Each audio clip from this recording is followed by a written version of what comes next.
Thank you. Yes. All right, call the meeting to order at this time. Please rise and join me in the pledge of allegiance. I pledge allegiance to the flag of the United States of America and to the republic for which it stands, one nation, under God, indivisible, with liberty and justice for all.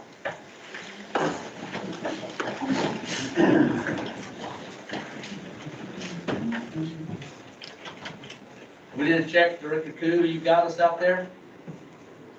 Hey, good evening. I can hear you loud and clear. All right, so we have all board members present. Director Koo joining us virtually today. And with that said, we are currently under virtual's meeting, kind of a hybrid version here. So public comments will be received in either written form or today we'll be doing in-person form as well. Attendees and board members, please mute your mic and disable your video while we're in process here. In-person attendees, in case of emergency, exit the boardroom, turn left, go down the stairs and out the door. And this meeting is also being recorded. All right, first up we have our vision and mission statement. Director Pickens, can you? Sure, yeah, happy to. Our vision, our community inspires and prepares each student to thrive. And our mission, in connection with our community, the Sequim School District empowers staff to inspire hope and provide flexible, innovative learning opportunities in a safe and respectful environment so each student thrives. All right. We have our acknowledgement of the land we stand on. The Sequim School District administrative and school buildings sit on the ancestral land of the S'Klallam people. While S'Klallam traditionally come from one nation, history has led to the formation of three sovereign S'Klallam tribal governments: the Lower Elwha S'Klallam tribe, Port Angeles, the Jamestown S'Klallam tribe in Sequim, Port Angeles S'Klallam tribe located in Kingston. The district's primary partnership is with the Jamestown S'Klallam tribe. Today, the tribe and district share a partnership that includes official consultation on program and funding changes that may directly affect American Indian and Alaska Native students, as well as holistic service planning for students to remain successful in their educational journeys. All right. So first up, we have today public hearing on our for our budget. So at this time, I'd like to call this hearing to order and turn over to our finance manager, Darlene. All right. I think you guys got a lot of information for this budget hearing. And I'll just start. I kind of want to explain the budget process and the forms that you received. And so just want to let you know the budget process starts really early in the school year, usually around January. And that starts with human resources and the business director going to trainings for any changes that have to happen for the budget for that next year. So what we're doing is we're starting to look at what our actual enrollment is in that current year, how that will affect our funding and our staffing. So I included the F203, and this is the kind of the product of what the F203 was. The F203 takes in it's a big process where you can put in different formulas for enrollment, for projecting what your enrollment might be and what your funding would look like and your staffing would look like depending on your enrollment. So, we want to keep our kindergarten through third grade at 17 or lower, and we get funding. We keep those smaller class sizes, those younger ages, and so then it just changes all the factors when you change the enrollment per grade. So we're able to I think I did like 4 or 5 different scenarios, and what we chose to do was use the enrollment that we had for the 1920 school year And then we just added in a kindergarten number, and the seniors, that dropped off due to graduation, then everything just kind of dominoed. And then we added a few, knowing that because of all of the COVID issues, students were withdrawn from school, and then we know that when school is back in session full-time, some of those students will return. So I include that. So there's 5 funds that we deal with. So general fund, that's our biggest fund, and that's the fund that deals with our day-to-day operations, our all of our apportionment from the state comes into the general fund, federal and state grants, local dollars, local levy dollars, anything is donated, go into the general fund unless it's specifically designated for another fund like ASB. And so then out of the general fund, that's where most of our salary and benefit comes from, and then the rest is our maintenance and operational costs. So our ASB fund is all student-led, and so we have a student body in the high school and also in the junior high. And so they form their student body each year, and they build a budget. They decide what fundraisers they're going to have, what they're going to spend those dollars on, and they have to submit all that paperwork to me each year, and that's how I build their budget. Debt service fund is used if we actually have debt out there, loans. So if we're going to build a new building, we probably would use a capital projects levy because that's for, fixing a current building. But if we're going to have a bond, that would be a new building, like we're going to build a new elementary. And so that's what that's for. Capital projects fund, we're actually going to use that this coming year and in the years to follow, because we were fortunate enough that our community trusted us to pass a capital projects levy so that we can do some upgrades to our buildings and infrastructure and all of the technology needs that we need. And so we'll be using that fund quite a bit over the next coming years. Transportation vehicle fund is for buses only, and is to purchase new buses or for major repairs to buses. So if your engine in the bus were to go out, or transmission, something very large, that would be the only reason that you would use transportation vehicle fund. Okay, so just some of the things that we work to protect is our smaller class sizes and our certificated and classified, employees, continuing support for students, especially the ones that need that extra support to meet standards. Social emotional learning, we are going to really focus on that in this coming years. So we know that students that were not in the classroom, some of them are probably not up to the current grade level that they would have been if they would have been inside the classroom, and need that extra support, emotional support. So professional development for our staff, technology upgrades and maintenance, and that's a big one right now. We're working on creating a rotating schedule so that our technology is up to date and that all of our students have access to a laptop and are able to use that technology without any major hangups. Curriculum upgrades, that's the same thing. We've created a schedule so that we have an IMC committee. We'll look at curriculum, and over the years, we'll just start going through and update our curriculum every 5 or 7 years to make sure that it's all correct. Maintenance on facilities and our capital projects levy is going to help us with some of the maintenance, bigger maintenance things on our facilities, but the day-to-day baseline maintenance comes out of our general fund. And then vehicle maintenance. We have a fleet of vehicles. We have vans and cars, and when our employees need to travel for professional development or other needs, then we have that fleet of vehicles. So transportation department keeps them all maintained. So what I did was I put in here the number of student FTE that we projected for this coming school year. And then what the percentage of enrollment is for each building. And I added OPA and DVS, I put them together in one group as an daily program.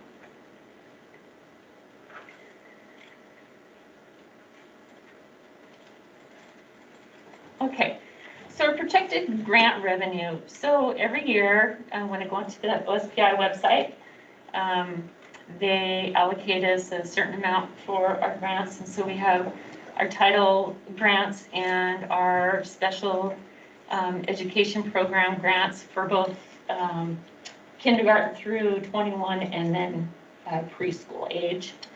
And then the learning assistance program. And we've had the LAP high poverty dollars for the last few years, but we don't qualify for that any longer. And so we will not have high poverty dollars this coming year. And the Perkins vocational grant, that's a grant specifically for CTE. And then Title VI is our Indian Ed grant that comes, we do some things with Jamestown, and then we are reimbursed through the Department of Education. So the local taxes and local revenues are everything that comes that our community pays property taxes and it comes to the school district. Other local revenues would be grants, local grants like the School and Education Foundation, donating towards the lunch program. Anything that comes in that is local dollars, that's all lumped together in that amount. The state general purpose is our apportionment. So apportionment is this lump sum that we get based on our enrollment. So that's really an important line. If we overstate our enrollment, come January when it all kind of trues up, they'll take some of our apportionment back. We won't receive everything that we thought that we were budgeting for. If we're careful and we under budget a little bit, come January it'll true up and we might receive a little bit more. But we never want to understate or overstate any more than we have to. You know, we don't want to try to overstate our enrollment. And then same with sped apportionment, we put into the F203 the enrollment amount of students with special needs, and then it gives us an amount that it will give us throughout the school year.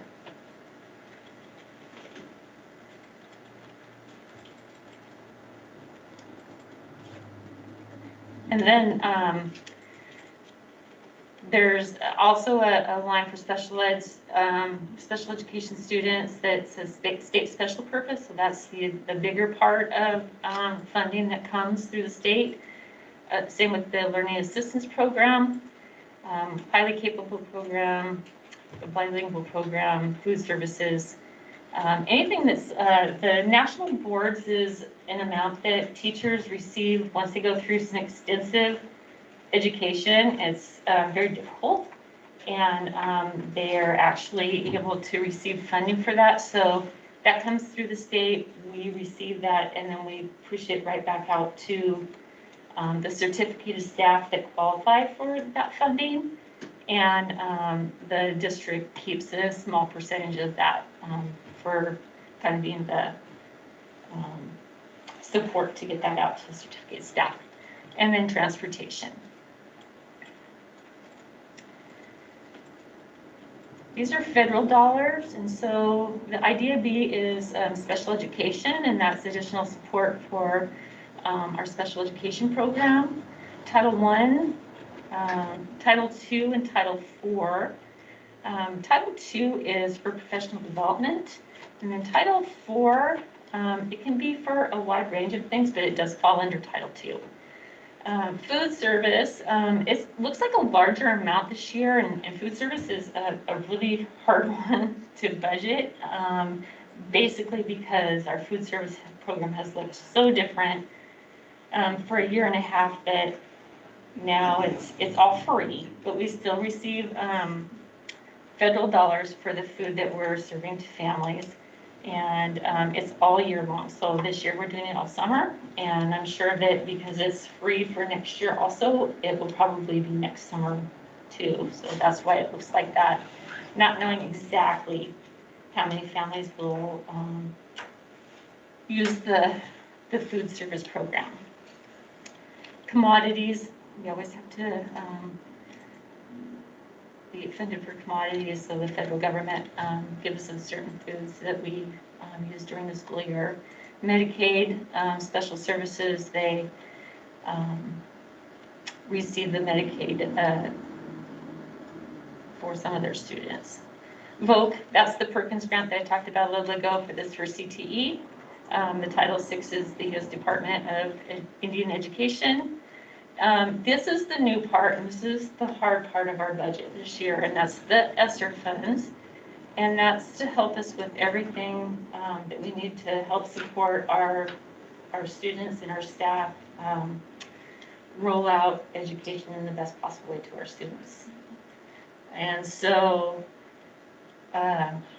we have these 3 different funding pots. Actually, there were 4, and there was ESSER 1, but we've used, that was $699,000, and that was given to us starting when we all had to leave school in March of 2020, and we were to start using those funds in order to provide education to students at home and have all of our staff at home trying to do that. So ESSER 1 funds are not in the grant for, or in the budget for next year because we've already used those funds. And a lot of the funds got used for the busing of students because we were not receiving transportation dollars, for supplies and materials to keep everything clean and sanitized, and to provide like some of the equipment needed to do that, like on the buses and the classrooms. And then for summer school, we provided a larger program this year, and we've already started paying timesheets for that. And then capacity. So capacity is added in both the revenue side and the expenditure side, and so that's for anything that is not accounted for, we couldn't foresee what it would be. We would get some big grant and then we'd have to try and spend it. And then on the revenue side, it's fine, but on the expenditure side, we cannot go 1 cent over what our budget was approved for. So it's built in so that we don't have to come back and ask for a budget extension every time we get, some large dollar amount. And so the perfect example is the ESSER dollars, but another one is that we received $655,000 for technology, and we spent all of it on technology so we could start pushing out technology to students. And if we didn't have capacity built in, we would have been calling special board meetings to extend our budget. So that's why capacity is built in. You don't ever just spend the capacity because you need the revenue to come in first in order to use the expenditure side of it. And then we never know what we're going to get for federal forest or from private foundations, so we just put a small amount in there. And you notice I didn't put any state forest dollars in there. It comes and goes. We don't know what that's going to ever be. Okay, and then the expenditures. So we know that over 80% of our expenditures go to salaries and benefits. And so then we have supplies and contractual services, travel, capital outlay, and then I put the ESSER dollars down below. And the reason I did that is because we're not done with our budget. Like we know where it's going to go, but we're still working on budget codes that have to be made and putting the dollars into salary and benefit in the correct coding so that we can account for it when we claim the grant.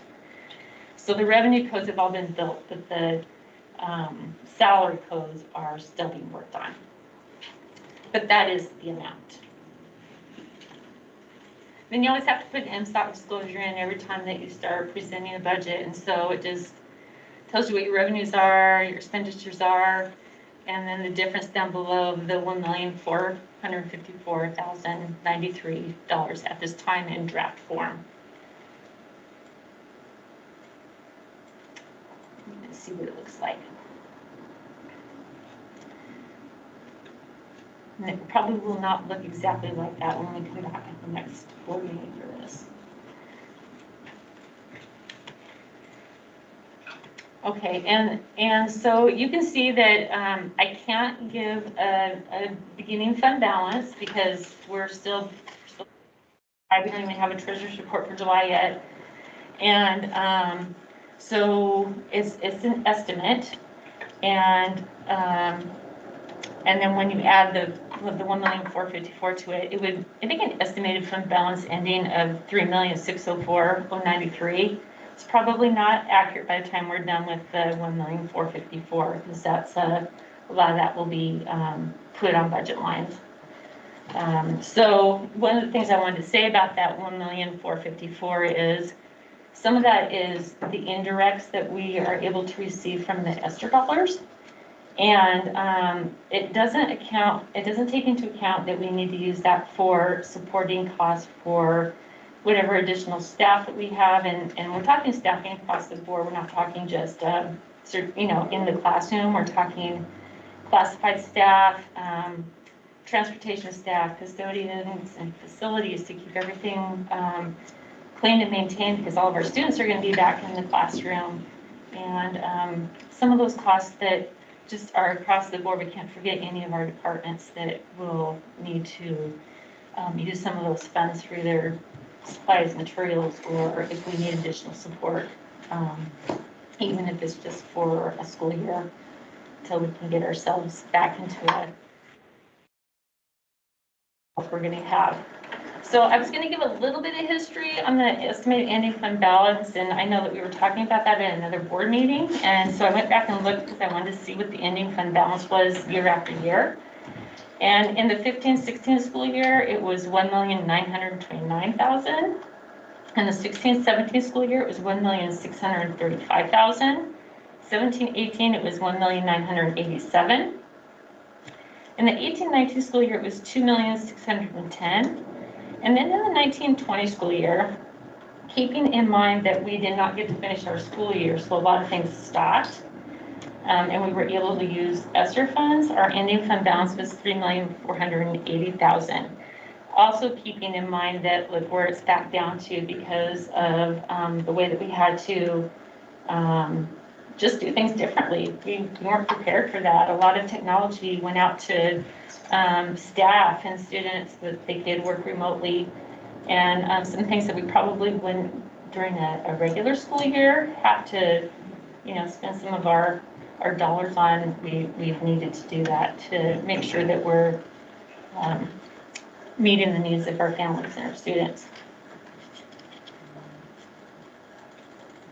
This is ASB. So one of the things about ASB, if you were to look at last year's budget, it would look exactly the same. And that's because this year the high school did not get to start school until March 1st. And that does not give them time to have elections, to come up with their student body, and do all the things they need to do in the school year to raise funds and then spend those funds. And so both junior high ASB student body and the high school student body from last year, they all were together and keeping the budgets just the same as they were from 1920. So they look exactly the same as 1920. And so within this school year, though, that we're currently in, there have been some revenues and more expenditures than revenues. So makes the estimated ending fund balance a little lower than last year's ending fund balance in ASB. The debt service fund, I'm happy to say that we are done using the debt service fund for right now. So all you see in there is whatever interest might come in throughout the year. If there's a tiny bit of local levy dollar that might come in, that's still out there, and so that's just our estimated end fund balance of $70,000. It just sits in there. And then capital projects, that's our bigger one. So our beginning fund balance is right around $125,000 once we are done paying for the Gray Wolf Elementary roof. And I think that's just about all completed, if not complete. And so we'll pay that invoice before August 31st. And then everything else that you see there is all part of the springtime collection of local tax dollars for our capital projects levy. And then the transportation vehicle fund, because we haven't had school, we have not had to purchase anything major. So the revenues that you see there is depreciation on the buses that are on our schedule. And so we always put expenditures in there to pretty much spend all of transportation dollars, even if we don't, just in case something happens to a bus and we have to purchase one. So we always put that in there. The director of transportation knows that if he were to have to put in an order for a bus, he would have the capability to do that and go forward. We would have to try to get permission to do that really quick first. Okay, and then I was just going to say, I tried to make some notes because I didn't want to forget anything in case you guys were to ask any questions. And I know that one of the questions that I think that Director Pickens had was about transportation stabilization. And so we did get transportation stabilization dollars for the 1920 school year. And that was $299,149. And we will get it again for the 21-22 school year. And that will be $273,933. We will not get enrollment stabilization. We don't qualify for that. But the transportation, yes. What was the amount for the 1920 school year? For the 1920, it was $299,149.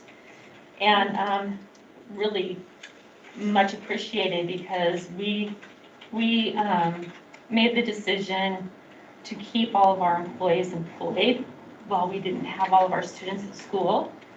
And the reason being is, well, for one thing, for transportation employees, it's really hard to get, drivers and keep drivers. And we wanted our drivers to be available when we were able to come back to school, and thought it was valuable to keep them on so that they could drive when we needed them to drive, but also that they would be available when everyone came back to school. So the stabilization dollars were a support for that.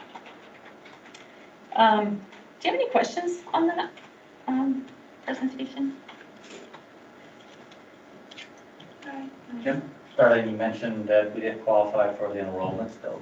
Can you go over those qualifications? I don't know what all the qualifications are for that, but it's on OSPI's website. I can pull that for you and bring it to you.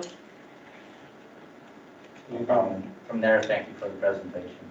I think there may have been something that directly tied as that if the district was getting ESSER dollars, and they may not have been eligible. Yeah, some of the districts did not receive very many ESSER dollars at all, but then they would get different dollars. So the ESSER dollars are tied to your free and reduced lunch population, which is tied to your Title I.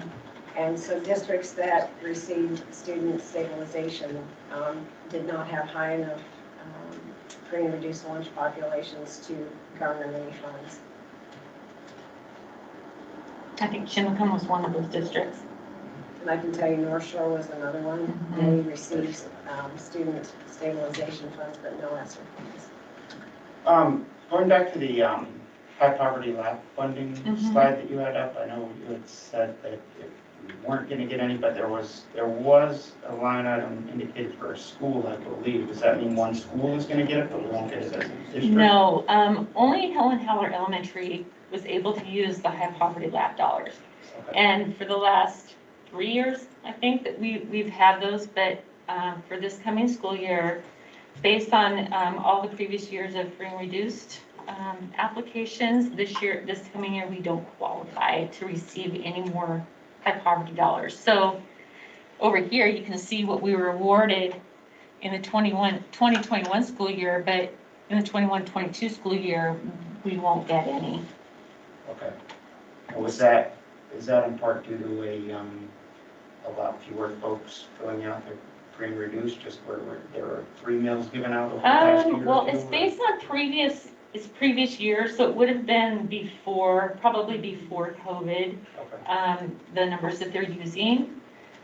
So they tried to really be careful about how they looked at all those things too. So while we were in COVID, they would use numbers that were from previous time also to come up with their qualifications, but we just didn't quite have enough. Just another question on the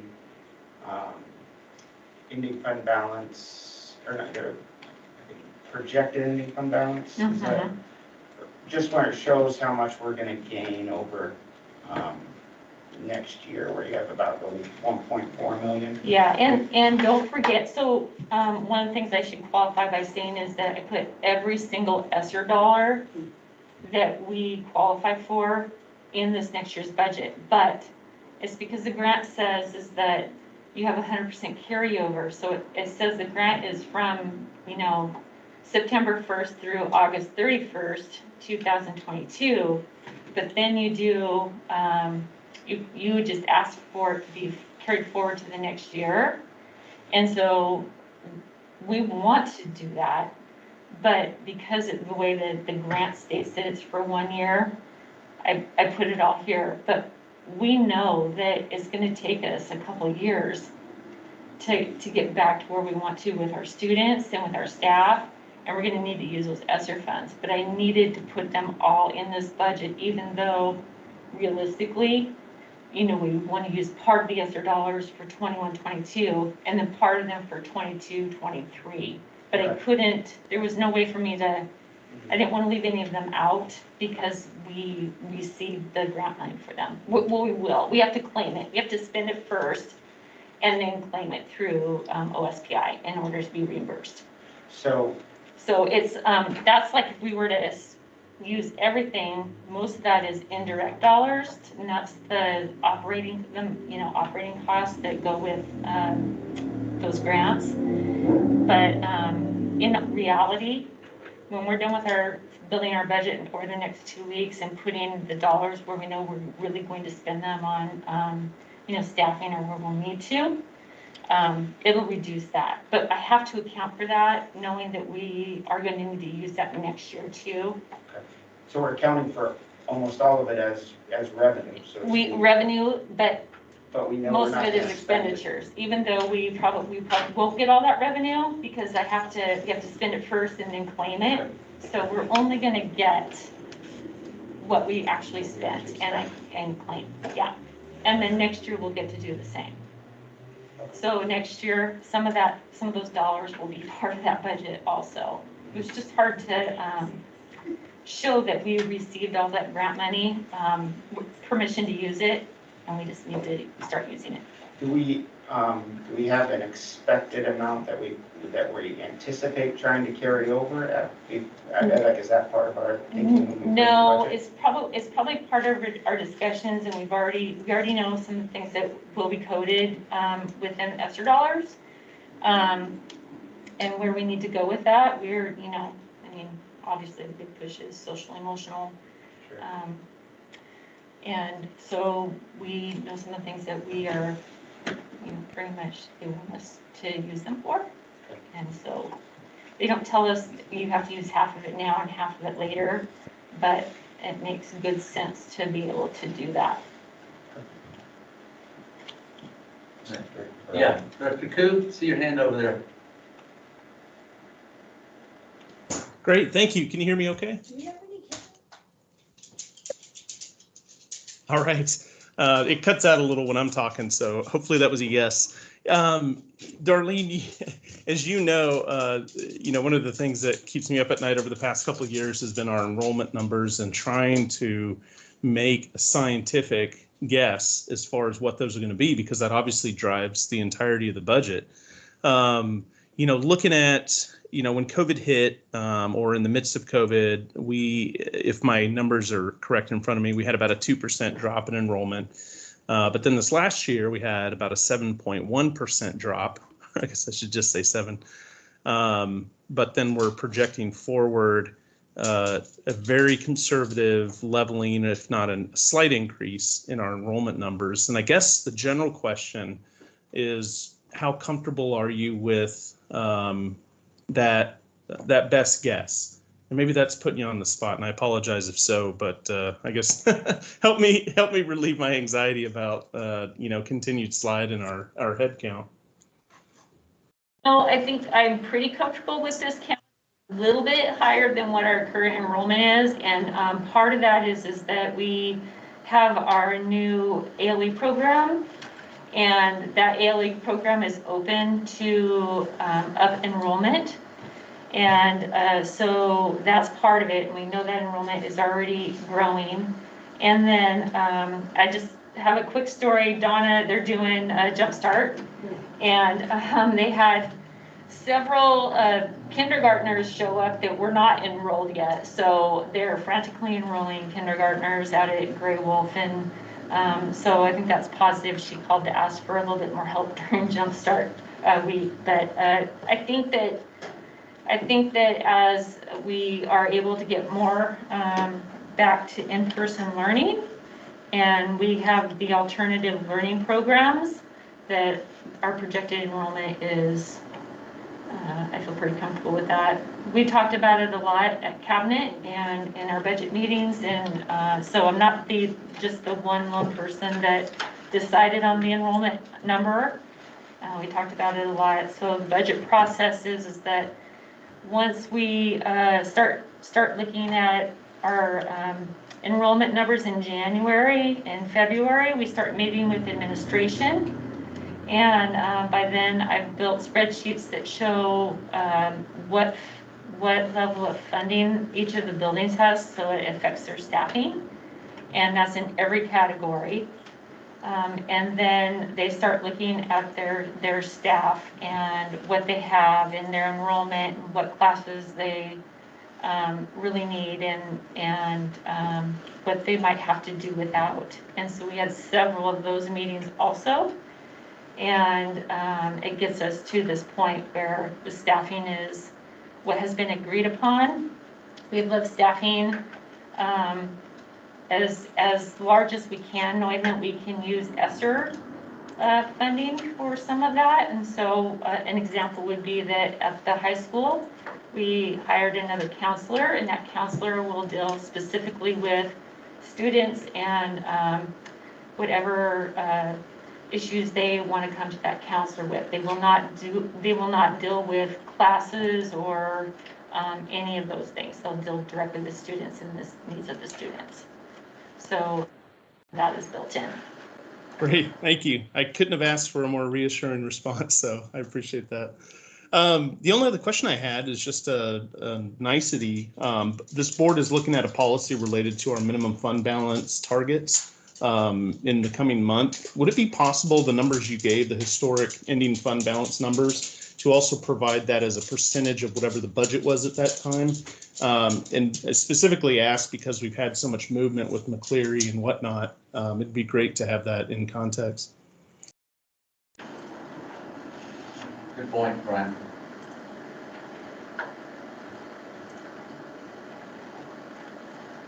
Okay. Anything else from the board? No, I'd just like to say thank you, good job. Brian stole my usual reserve fund question, and I think having a healthy reserve fund would also protect us from any sudden declines in student enrollment that's unforeseen right now. That's what it did last year for us. It definitely So was a help to us. So I still encourage us to come up with a hard percentage, a minimum and a maximum number, so that we can build it into the budget and have it there. Yep, I agree. But thank you. Your format and some of the accompanying documents really make it easy to see what's going on. I know your job isn't easy coming up with all this, but so I appreciate it. Different. So yeah, the only other thing that is in there is the F-195F, and in your F-195 at the back of it, it had the F-190F, but it didn't have any numbers in it. This is a separate document, and here it is. And it's required after all of everything that went through with McCleary, then they decided, hey, everybody should project a 4-year budget. And it's as good as the moment that it gets printed, because how would you know? You don't know what your enrollment's gonna look like. You don't know, a lot of things. And I built it as conservatively as I could, because it does go to OSPI to be approved. And I used enrollment exactly like I did on this budget for this next year. I just rolled everything up, maybe added a few students, knowing that we have our growing ALE program and a few other things. And left it like that, and I'll probably do it just a little bit more because of ESSER dollars that I know we'll probably lose next year, not all of them this year. But that's what this is. And so I think that the reason that they wanted us to start doing that F195F is to make sure that districts could see whether they were going to be in trouble or not over a 4-year span. And when we first started doing these, a lot of districts were like, every year I'm in the red, how can that be? And so you just have to hope that your forecast is close or better, but that's what that is. And so we'll send that out to you, because I didn't have that completely built when I sent your big packet. All right.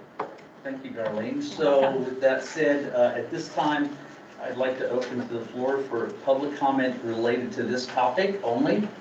So if anybody has a comment directly related to this topic, thank you. You can step I'm not up really a and- public speaker, but I just had a question. So you were talking about the numbers, and I work in healthcare, so I know the more patients we have, obviously, the more reimbursement we get from people. Mm-hmm. What is your plan if too many parents are saying, I'm not sending my kid back, and I'm not going to talk about the mask thing, but I'm not sending my kid back to school? Like, what's the plan? Like, what are we going to do? So, Darlene, Yeah. we appreciate the question. This is not an interactive part Oh, here, so you can provide the question. It's a very good question. It would be something for us to look about. at and consider and Okay. talk about as well. But thank you. that was just my question. Yeah, perfect. Thank you. Yep.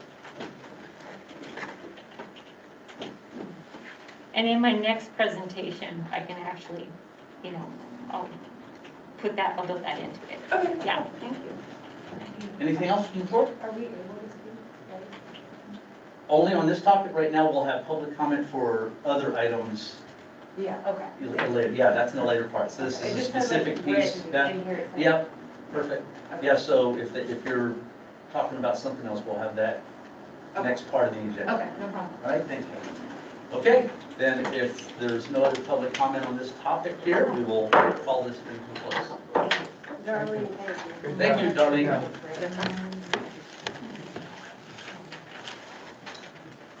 All right. All right, Tracy, now the fun starts, right? I think so. Okay. Let me see if I can. So next up, we have the approval of our minutes, and we're trying something new tonight, so we will be voting online here. But with that said, I do require a motion for approval of our minutes. Chair, I'd like to make a motion for the approval of July 19th regular minutes, July 19th annual workshop minutes, July 20th board workshop leading for excellence and equity minutes, and the 28th board policy workshop minutes. Thank you. Do I have a second? I'll second. Do we have any discussion?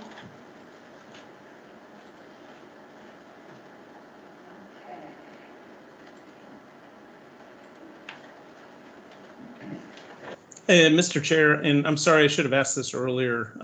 Because I was unable to attend one of these meetings, it feels prudent to either recuse or abstain from the vote entirely, or I would appeal to the motioner to exclude the workshop minutes and have that as a separate vote. Yeah, We're gonna do them all separately. Do them all separately? Okay, so we're gonna do all of them separately. I retract my motion for all of them. Okay, so we'll need a motion for our first, I move to approve the July 19th regular meeting minutes. there we go. And I'll second. second it. Okay, we have a motion and a second. Any discussion? We'll need that, she had initially put Director Stopper and myself as a second, Yeah, so, yeah, we'll get that correct. yeah. All right. We need to give her a second prior to us voting for it. Oh, she's got it covered. Look at that. Okay. All right, all in favor, there's your vote.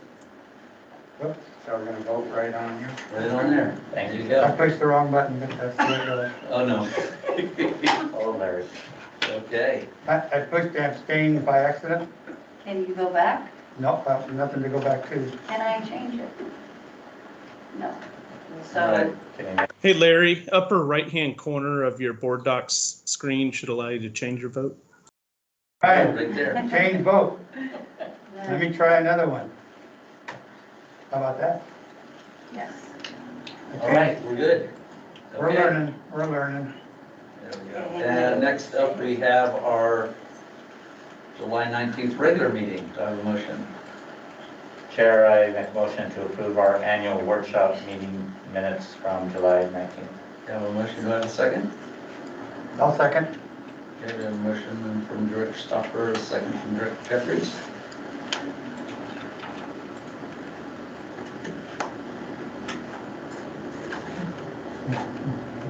And now you may vote.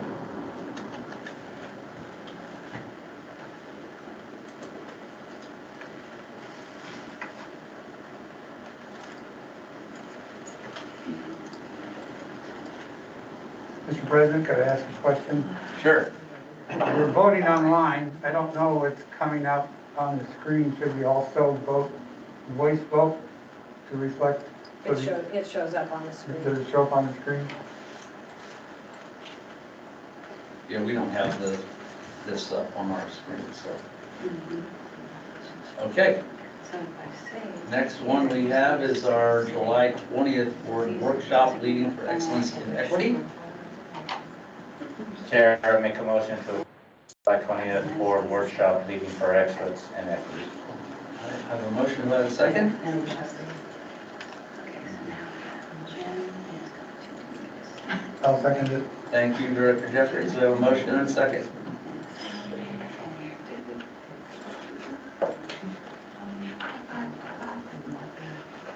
Okay, and you may now vote.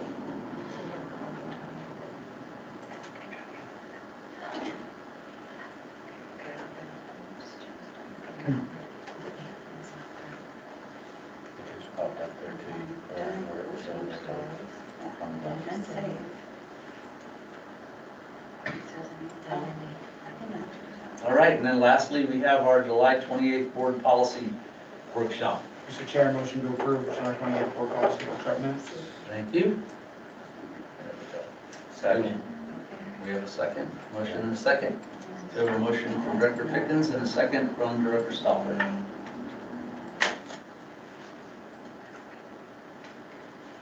Any discussion? All right, and please vote.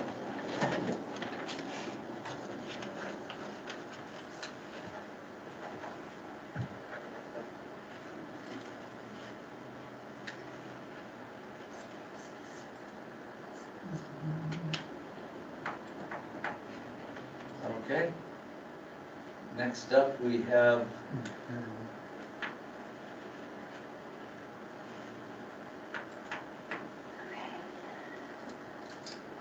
any changes to our agenda? Hearing none, I have a motion to approve our agenda. Mr. Chair, motion. I have a motion from Director Pickens, do I have a second? Second. Thank you, and second from Director Stopper. Any discussion? And please vote.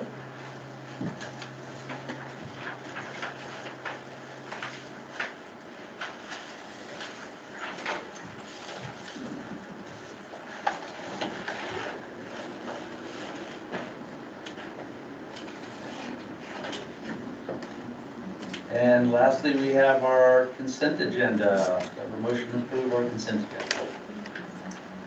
Mr. Chair, a motion to approve consent agenda. Thank you. Director Pickens, do I have a second? I'll second. Thank you, Director Jeffries. Any discussion? Just nice to see we're getting contracts settled and over with prior to the start of the effective date of the contract. So nice to see that proactively taken care of.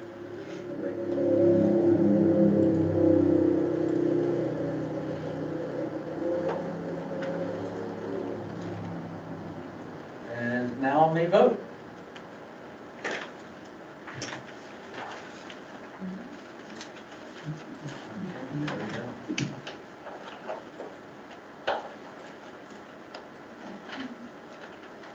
Darlene, can you see the sign-in sheet for the public comments, please?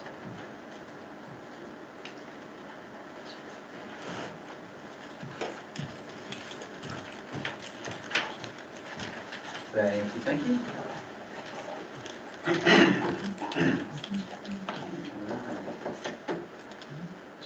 Okay. We got that all good, Tracy? We're good. Okay, next up, we have public comment here. So the board welcomes the opportunity to hear public comment and allows time for this purpose at each regular session meeting under public comments. To address the board, please complete the information below, so I have that here. Each individual will have up to 3 minutes. We'll have the clock up there for that. And as you reach the 3 minutes, we will have a big red card. Second soccer, we're not giving yellow cards, we're going straight red. To let you know, a group of individuals may combine their time up to 10 minutes maximum with one spokesperson for the group. Individuals who wish to speak or combine their time need to sign in on one speaker to the board. The maximum allotted time for all public comments is up to 30 minutes. Complaints or charges about employees are not permissible during public comment. These issues are to be addressed to the superintendent in writing. The board, superintendent, or district personnel typically do not engage in direct conversation or give feedback during meeting. And questions, comments from those addressing the board may be referred to staff for follow-up at a later date if needed. Board action and discussion is limited to previous public agenda topics. All right. Mr. Chair, if Yes. I remember correctly, do you hold this up when there's like 30 seconds 30 left? seconds left, 30 yeah. seconds left, okay. Yes. Just wanted to clarify. All right.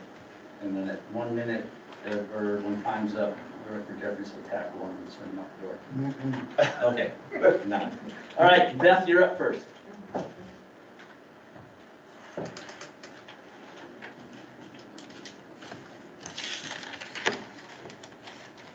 Okay. Everybody knows I'm Beth Simpson, here again. Okay, every day I pray that the world will come to its senses, but unfortunately that has not happened yet. So I'm here again to advocate for our children. Now I know with Inslee's last speech, he's using his emergency powers to dictate what the schools can do when it comes to masks. But the board/superintendent does have the power to make the year less stressful on our children. As I said at the last meeting, masks are causing anxiety, headaches, emotional stress. Kids are shutting down in class, not participating because they are not comfortable in the environment that has been created. I'm asking again for empathy, for a compromise. Let the kids take their masks off when they are seated 3 feet apart. Let them step outside during class for a mask break. Give the high school more time in between classes to step outside and take their masks off. And be transparent about this with the schedule so the parents can rest at ease that their kids are in a mask 6+ hours, 5 days a week. Most of all, be consistent across the schools. The middle school was treated like a prison last year. The kids would get yelled at if they turned their bodies at lunch. Seriously, there is a video of the admin screaming at the kids to face forward. Do you think this is a relaxing environment? They had no time in between classes, stress, stress, stress. Then add no smiling faces, sounds like a wonderful learning environment to me. If you care for the well-being of our children, then help us come up with a solution to the tension they are under. Wouldn't it be great if you actually put the kids first? You need to put their comfort over the teachers. I really want to know what is stopping this district from doing the right thing. Please get your head out of the politics and start thinking about our children. Thank you. All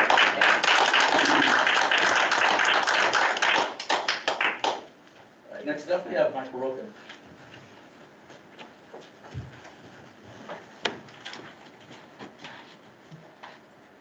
Hello, I'm Michael Roca. I'm a local business owner here. I have 5 boys, all going through this school system. Oldest one has graduated, second one just graduated. So love swim, love the school system. I donate a car every year to the graduating senior party. So I'm very much a fan of the school system. I appreciate the board and everyone for their time. I have a question regarding the broad discretionary powers that you have when it comes to masking our children. My simple question is this. There's N95 masks that are readily available. I can go to Home Depot and buy a pack now. When this first happened, we were supposed to be saving those for first responders, healthcare workers and stuff. So the N95, which is kind of like the gold standard of mask because it protects the wearer better pretty much than everything else in all these studies, we had to save that. Now they're readily available. So my question is, why can we not, as Bethany suggested, have a compromise where now people can be responsible for their own safety, where the best mask available, which is the N95 mask, it's more comfortable, it has the exit ports for our children. I just don't understand why that's not something we can look into and maybe have a discussion, whether it's budget issues or if it's, you know, people afraid of the exhaust holes. If everyone has them, you're protected. So I just wanted to see if that's something that the board would, at their own time, discuss and consider, because as Bethany said, our children, I mean, I pulled 2 of my kids out of school last year with mask anxiety, and now the other 2 probably aren't going, and it breaks my heart because I'm a big donor to the school. I donate to every school program. Every kid that comes into my business and asks for something, I give it to them. So it breaks my heart to have my kids not part of the system. So I'm just asking, is there something, or is there a venue where parents can have, and maybe we hear something that we can be more comfortable with what's going on and have discussions with our kids so they feel more comfortable with what's going on. These parents are here because they have a lot of anxiety and questions, just representing what our kids are about to face. My kids hadn't been in the school system all next year. If they go into the system, I'm afraid of my kindergartner. I mean, no offense, I see us here, every adult here pretty much, and every one of the board members grabbing your mask, leaning on the mask. Yeah, when masks are used effectively, maybe they do work, but come on, what is a kindergartner or first grader if adults can't wear them properly? What is the point? It's for show. Let's give them something that can work. Let's get to personal responsibility where everyone can provide their own masks. I don't mind donating them. Tell me if you need money. That's all I have.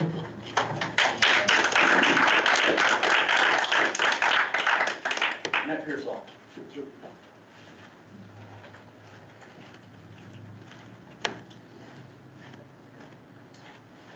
Good evening, I'm Matt Pearsall. I'm here to give you guys some information that you may not have heard, whether it's from the news, from the governor, or from anybody else. As you know, I work for Border Patrol. We have to make trips down south right now to help with the surge. You've seen many of the thousands upon thousands of children that are coming over. I'm headed there in just a couple weeks to Donna, Texas again. Okay. By the end of August, we'll have pushed through more than 1 million kids into this country. Right now, I can't give you the exact number, but the COVID rate down there is between 25 and 35%. And that's only the blocks that we are testing. When I went down last time, I wore this 1 day. I'm fine. But that being said, that's not for everybody. If you have a pre-existing condition, something happens, we're not having those. That's the only person that did get sick down there. Someone that had an autoimmune issue is an agent that should not have been down there. Nobody else got sick. COVID is definitely very real, but we're on the 19th variant right now. Now they're pushing the Delta variant, or the Delta thing coming through, but there's no test for it. But it's spreading like wildfire. Well, I'm here to tell you that if this was so serious, why aren't we shutting down the border? Why are we letting all of these people through? And when they leave us, they're on buses, trains, planes. They are hot.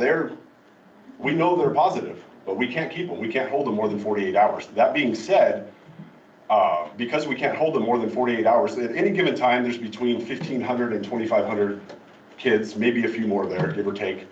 So they have to be gone every 48 hours. That's law. They have to be given to a non-government organization to be reunited with family in the country or whatever.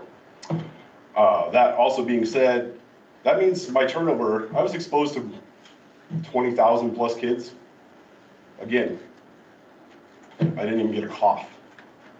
That isn't for everybody, I'm not saying that, but I would think that would give us maybe some leeway to have a conversation about that, especially for our kids here in town. Maybe it's, I do advocate, go exercise, get extra vitamin D, do something outside, get fresh air.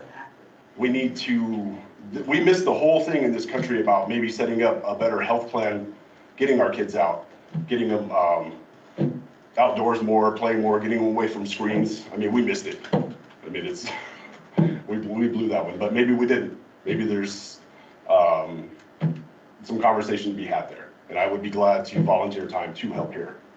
Thank you.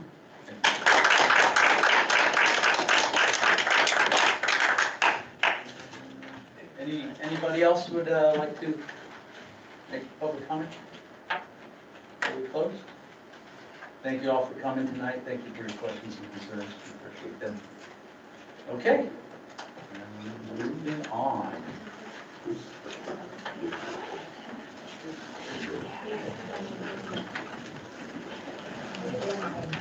Yeah. Thank you. Get a long one. Yeah. How did you want to vote? Good? Good. Okay. For the first time. And that's that. All right, next up, we have our board communication.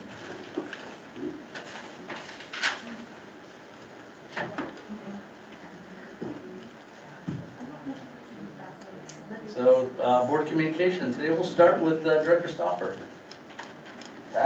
Okay. I sent out a legislative directory for update. It wasn't as robust as typical ones, but there was some information to get out there. One was from the Department of Ed on returning to school roadmap. So there's 3 items on there: fact sheet, guide, checklist, all helpful for our knowledge. So I encourage. I know the superintendent's already looking at it very closely. Along with that, there was a arts attachment for Arts in Washington, which they provide grant funding and awards for various presentations from our schools and so forth. And then some community stuff. Summer lunch for our kids is running right now. It's coordinated by the Boys and Girls Club. This week, I have a team, and Larry helps out on there. But the 4 sites are Harry Lake, Elk Creek Apartments, Sunnyside, and then Mountain View Apartments. And we're there from basically 11:45 to 12:45 through this Friday. And then also on Friday, the food bank adds a weekend food bag to the mix, and that's delivered to all of those sites. So I'm hanging out at the Terry Blake Park one. And Larry, where did I send you today? I forgot. Mountain View Court. You know where that is? Mountain View's up behind the. Well, I know where, no, that's not fair. You know where it is. I know. Who else knows where it's at? It's one of the apartment complexes that if you don't know the name of it, you go like, where do I go? It's on 5th Street, but it's really easy to find. But it's Mountain View and Sea Breeze and Elk Creek. Yep. And then our new community outreach coordinator, Marin's report that she provided. It's just chock full of information for us, and I just thank her for that community outreach. It's like the everybody battery or there's a lot of stuff there, so thank you. Our General Assembly, which is a combination of the Ledge Committee and the resolutions, that's the 23rd through the 25th of September. It'd be a shorter turnaround this time with getting those positions for you guys to prioritize, but I will do my utmost. The Ledge Committee, we finished our work last weekend, so we should be rolling out those. And I intend to put together a survey like I have in the past, unless there's other directions or other emphasis from my colleagues here.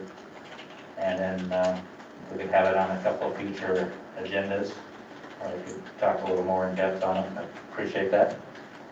And that's another community partner, the YMCA. I think they got the business of the month. Actually, I know we got the business of the month. I think that presentation is tomorrow at noon, so folks are brave. They're not handing out the summer lunches. And over there, our partner. Otherwise, thank you. All right, thank you, Jim. Director Koo, you're up. All right, thank you, sir. Had to find my unmute button. I took a couple notes. Just one, thank you to the guests who have attended tonight. I'm very sorry I'm attending virtually, but appreciate Tracy's accommodation and the ability to lean on technology when needed for days like today. But also especially to the attendees who are candidates for the upcoming school board election, the ones that are here, just I see you, others see you. Thank you for being here and thank you for engaging early. I'm sorry I missed the crowd tonight. Thank you to those who intended to make public comments, although it looks to me the room has cleared out a bit. I do want to thank again, as others have said, Darlene for the good presentation and work to put together the budget. I don't think we're there yet, but as we stabilize as a district from this unexpected shock of COVID and everything else, perhaps this board or a future board can consider having a board workshop around the budgeting work. The ability to do a deeper dive, because it is one of the three primary pillars of the responsibility of the board. And this board did approve a finance committee. So when the time is right, and I would contend, as others might, standing that up as an interactive tool to engage with community members as well as we build our budget moving forward. But again, those are in the parking lot of ideal practices when things are better. This final comment, and I considered emailing it, but I thought, it deserves the light of air or public airing, and not in a bad way. And I please know my colleagues who I intended to be there tonight in person. I don't come as somebody who is learned on the matter. I come as somebody who has aired myself before and continues to. But I really want to stress, we really need to engage on the issues brought forward tonight that I was not surprised to hear about. As an example, I personally believe that the matters around how we operate as a district, including masking, including reopening protocols, should be a local decision.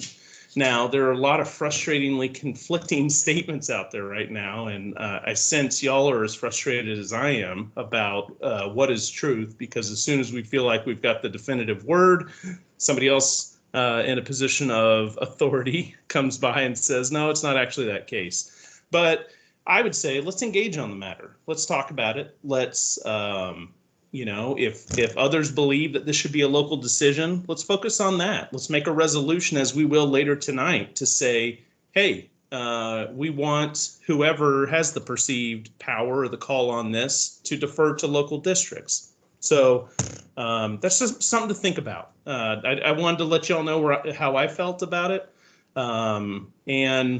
And with that comes, and this is one where I am truly not coming with a finger of judgment or accusation, because I've been guilty many times over. But I would caution any time that we find ourselves seemingly between our parents and their children. That's a very precarious place to be. As each of us are parents, we know both sides of that coin, and that's something I was reflecting on earlier today. And when I say that, look at statements that we make, and be considerate about statements that could be perceived as sanctimonious, condescending, tone deaf, or even just dismissive. And I was reminded recently, and this is after camping with the family for a week, which is always meditative, but we're the servants of voters. And in the district, in our families. And so we're not the ones to tell them what or how to think. And that's a real fine line of distinction, and one that we could wax philosophical over. I'll buy the first round. But just something to think about, and things that have been kind of weighing on my mind that I wanted to share with you, and just open the hand of consideration to you all as we reflect on the good work that we do together. So that's all I have. Thank you. Director Jeffries. Okay, thank you. First of all, since my house is, Gray Wolf is on my way home a lot. The amazing new roof, maybe it's not totally checked off and finished, but it looks great. I kind of watched them. They started that process right after the heat wave, thank goodness, or they would have had a tough time up on that roof. So I really appreciate looking at that new Gray Wolf roof. Say that 3 times fast, okay? I do appreciate the audience comments. It's good to get the audience out here. President Gibson will have to come up with a determination of how we might handle it. I know 4 out of the 14 people were not wearing masks, which is a violation, I think, of our school protocol and policies, and how to handle that in the future. And 2 of our speakers weren't wearing masks, so I'm concerned about that.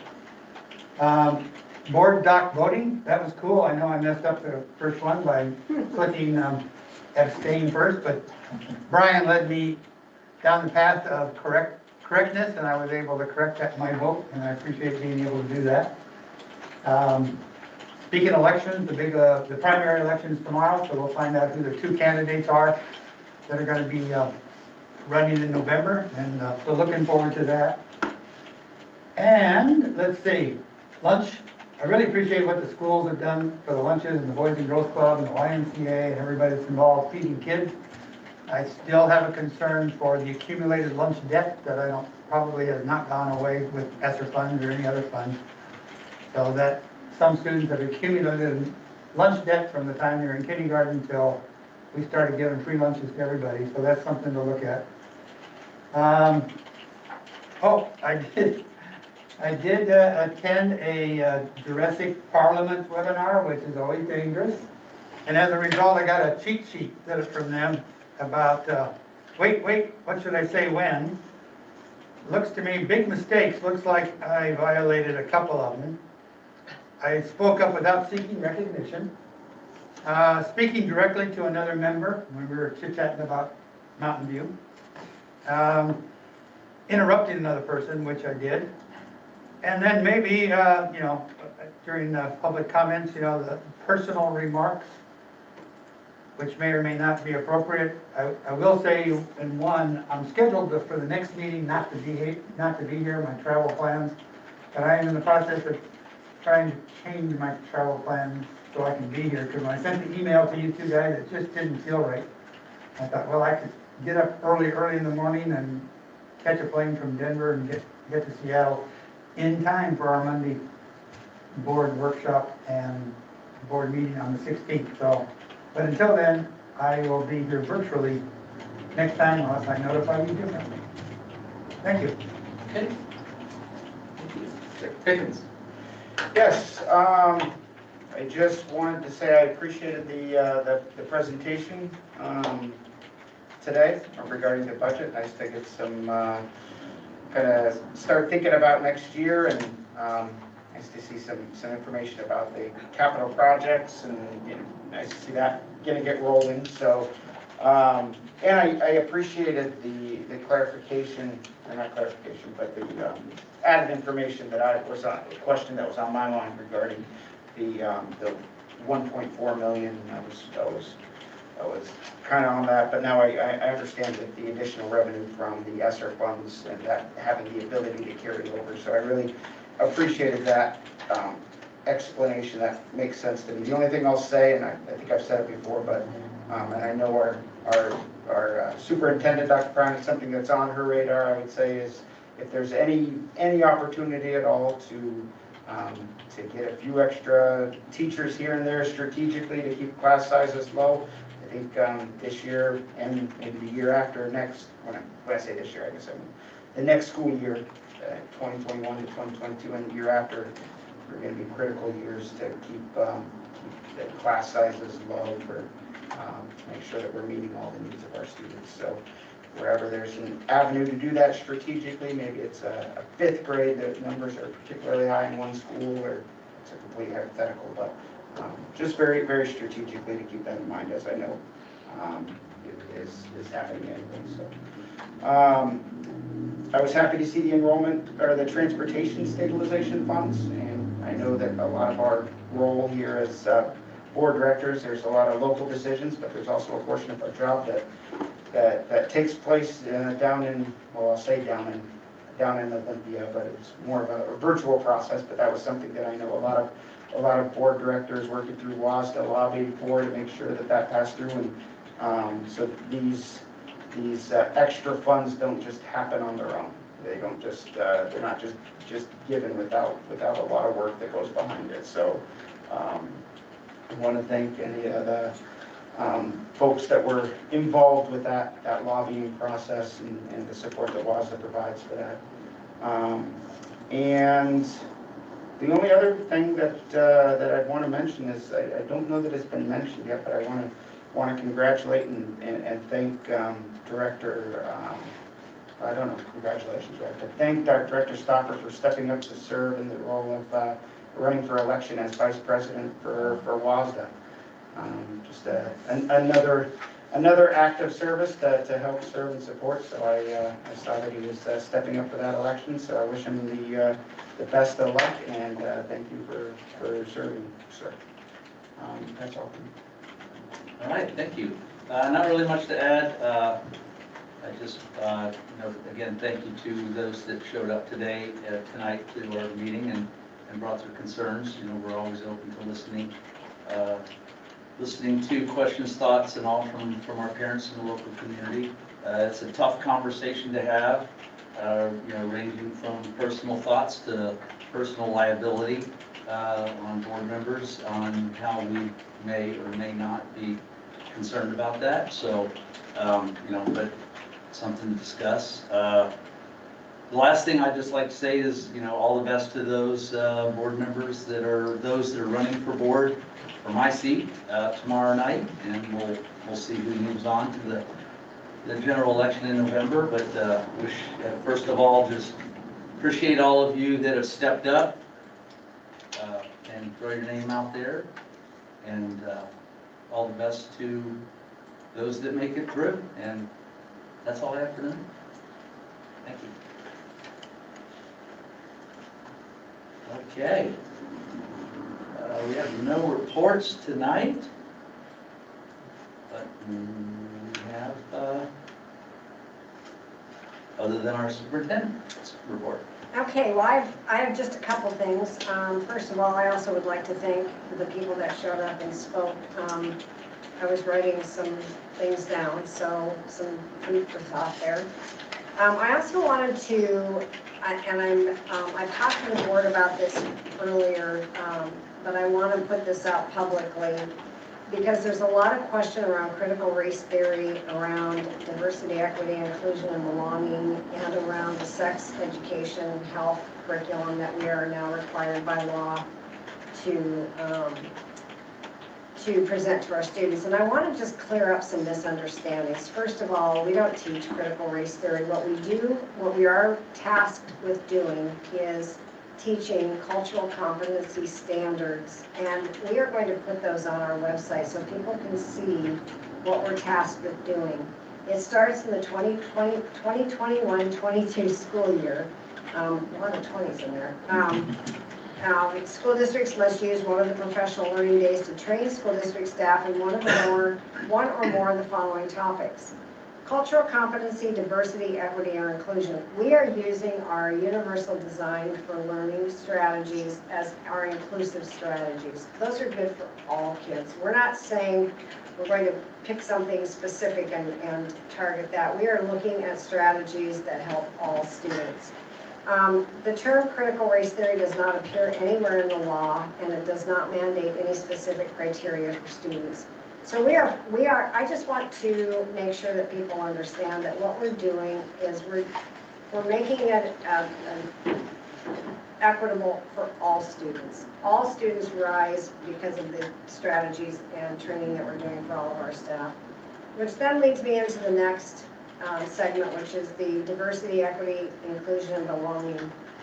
And we add the B onto there because until students and staff feel like they belong, work doesn't happen as well. And so we are starting that work this year. We're starting to lay the groundwork. We work with Tammy Campbell, Dr. Tammy Campbell from Federal Way, and I think she crafted this really well. Year one begins with culture, coordinate and talk about and have some of those tough conversations and lay the groundwork to have some of those tough conversations. And so we will be working with our staff in starting when we have our back to school week, our tri-days. One of the people that we are bringing in, her name is Miriam Sherbib. I hope I pronounced the name correctly, but she lives in Swim, but she's from France, and she met her husband over there, and he brought her back over here. But she has, and she's worked with the Boys and Girls Club, and I think she's worked with the library system, but on facilitating tough conversations. That's what she's a teacher in her profession, and that's what she was a first grade teacher actually, and so she would facilitate tough conversations even with the littles. So, yeah. First grade. So, anyway, so I wanted to just talk about some of that work that we're doing, that we're starting to lay the foundation to within the district, and we will be putting this statement out publicly, but I wanted to mention it here first. So the way we'll lay it out is to talk to the board first, talk at a board meeting, get people kind of used to those ideas, send it out to the administrators, send it out to staff, and then roll it out to the public. So it's going to be a couple-week process. It's not going to happen by tomorrow. But I do want people to know that we are addressing these issues. And the third one that was just recently passed was the comprehensive sex health education curriculum. And what we're doing is putting those standards out there. And I know that people think that we're going to be, first of all, parents can opt out of this teaching. They are out of this curriculum. They don't have to be in this curriculum. And really what it's saying is it needs to be age-appropriate health curriculum. And so there are some things beginning in the 21-22 school year, at least schools must be providing comprehensive sex health education at least twice between the grades 6 through 8 and at least twice between grades 9 through 12. We're not going to just do it haphazardly. We'll be very intentional about it, and we will make sure that parents are well aware of what's going to be taught so that they have the option to opt in or opt out. We have not made those decisions as of right now, so but we will need to do that. In the 22-23 school year, so a year from now, schools must provide social emotional learning to students in grades K through 3. This is part of the sexual health education. It's social emotional learning. How do we equip our students to deal with the realities in life, basically? How can we help them feel safe at school and at home? There is no sexual health content required for students in grade K through 3, and I think that needs to be stated because people, I think, are worried that we're going to take our little fingers and start teaching them things that their parents, we know that parents are their first teachers, and so schools must begin providing comprehensive sex health education at least once between grades 4 and 5, and instruction on human growth and development generally begins in the 5th grade anyway. So So we're just looking at that, and I just wanted to put those 3 items out there because I know they're very controversial items, and I know people are worried about them. I mean, we are fielding phone calls on them, and so I just want people to rest assured that we're doing exactly what we've been tasked with doing, and that I think it's good for all. So I just wanted to share that. Also, I just want to tell you that it's been really fun to plan our admin retreat that's happening next week, and then in 2 weeks, it's after that, it's our back to school rally, and oh my gosh, I just can't hardly wait. So that's really been fun. And then as part of my goals tonight, one of the things I wanted to do was set up a Clallam County CEO group so that we could share resources. I would like to know what other school districts are doing, what the hospital's doing, what the YMCA is doing. Mike Shipley from the Senior Center has offered to come. I've contacted the tribe. Anyway, getting all these people together, because one of the things that kind of spurred me on is we're all talking about diversity, equity, inclusion, and belonging, and everybody's doing something.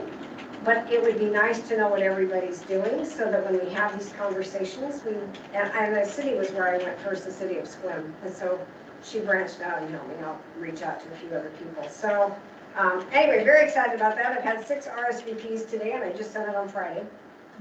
So yeah, people are excited. So we have the Port Angeles Superintendent, we have Ben Andrews from the Fire District, we have Luke Robbins, Dr. Robbins from Peninsula College, Wendy Bart from the YMCA, Daryl Wolf from OMC, and Nathan West from the City of Port Angeles so far.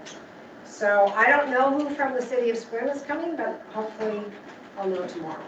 So we're going to send out a doodle poll, and we're going to have our first meeting in September. I'm so excited. It just should be really, so there's just a lot of really great things are going to go on for kids this year, and I can hardly sleep at night.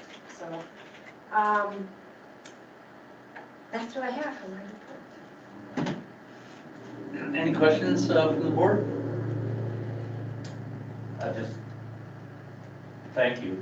Hard to find the words here, but yes, future's looking very bright for as we roll off this year. A far different place than we were this time last year. A lot of positive stuff, happening. That's good. Thank you and staff. Well, it's really fun because we can finally be back together. Yes.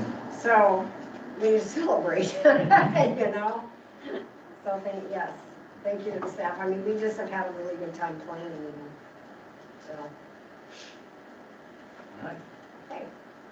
Next up, we have the approval of Dr. Klein's goals, or interim superintendent's goals. That's another voting thing. Another voting thing, yeah. Or is a resolution, sorry. Yeah, I was gonna say, I move that we approve the goals, superintendent goals dated 21-22. All right, we have A second. We have a motion and a second on Who's the the second? superintendent's goals, Director Pickens. Any discussion?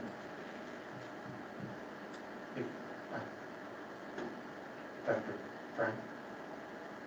Sorry. Well, I hope this is protocol. One of the reasons I put this for your approval is because I want it in front of all of us. And so every month I've asked Tracy, I said, when it comes up with part of my report, I'm going to put something from my goals in there so that we can see that we're matching the goals. Because I want my goals to match your goals, and I want the school improvement goals to match. All of it needs to match the strategic plan, and then we all need to be interwoven together. And then when I work with the principals, their goals also will be intertwined with this, so that we're all doing the right work for kids, the same work for kids. So anyway, that's why I wanted these public, because each meeting I want to address one or two of these and how we're doing. And obviously it's a working document, so it's going to be all year long, but I want to tie my report to my goals so that it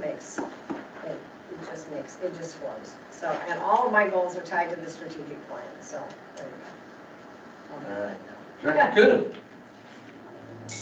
Thank you, sir. I just want to apologize again for missing this important work, but also in the same breath say thank you to my colleagues who carried this forward. I'm prepared to vote in favor of the goals presented as a borrowed trust of the good work that y'all did. And I also wanted to commend you on the focus for trying to articulate included in the deliverables of the goals, I guess, for lack of a better term, trying to articulate what SQUIM's version of, the challenge or the gaps with diversity, equity, inclusion, and belonging. Because we are so unique and ours are different than other districts and communities. So I think that's important. Had I been able to attend, I would have focused on that component, but it's clear that y'all did. I appreciate that, and as I said, prepared to vote in favor of the motion as a result. Thank you, Director Cook. Larry? Yeah, thank you. I really appreciate the way, well, the format anyway, but targets, the strategies involved, activities well-defined. So when we evaluate superintendent performance, we can say, well, how are we doing, and did you do this, this, and this? And we can see that, that's great.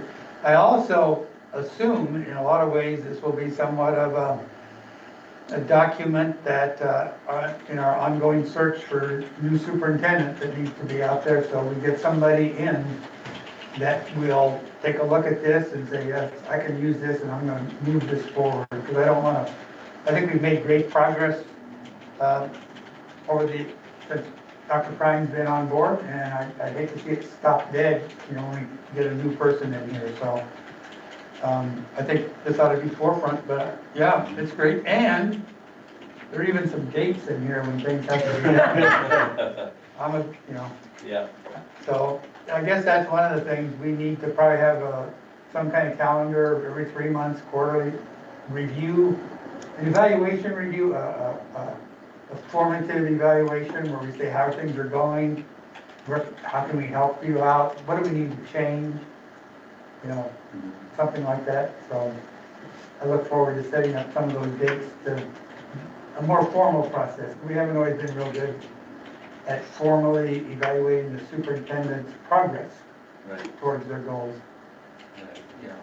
No, that's a great point, Larry, and I think, I thank Dr. Prime for putting work into this too.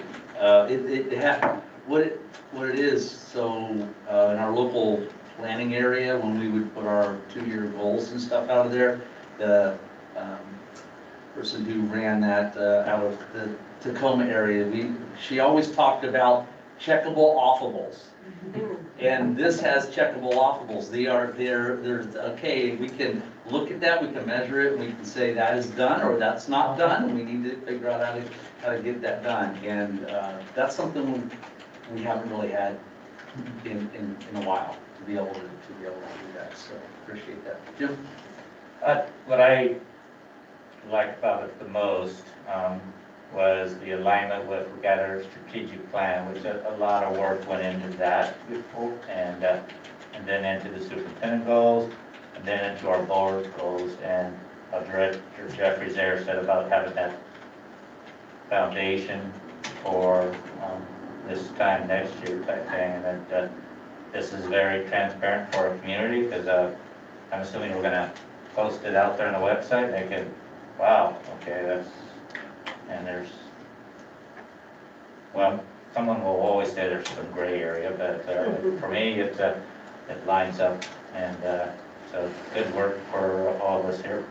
Well, thank you. Can I say one more thing? Absolutely. Thank you. I also want you to know that when I had lunch with Hank 2 weeks ago, I took this with me. It had a draft on it, and I said, hey, here's the work. And while you're out looking for somebody, just know that this work can't stop. He's like, okay, Jim. So Hank has this in his hands along with your goals as well. Good. All right. I appreciate the thoughtfulness with really knowing the needs of the district and knowing that you're going to be here for a limited amount of time, but it's very apparent that you put a lot of work into this and we're very thoughtful about it. and about the needs of our community, of our district, of our staff, and I appreciate that. Thank you. Thank you. All right. I think we're ready to vote over here, Trace. I'd like some Jeopardy music. All Good job, gentlemen. right, there it is.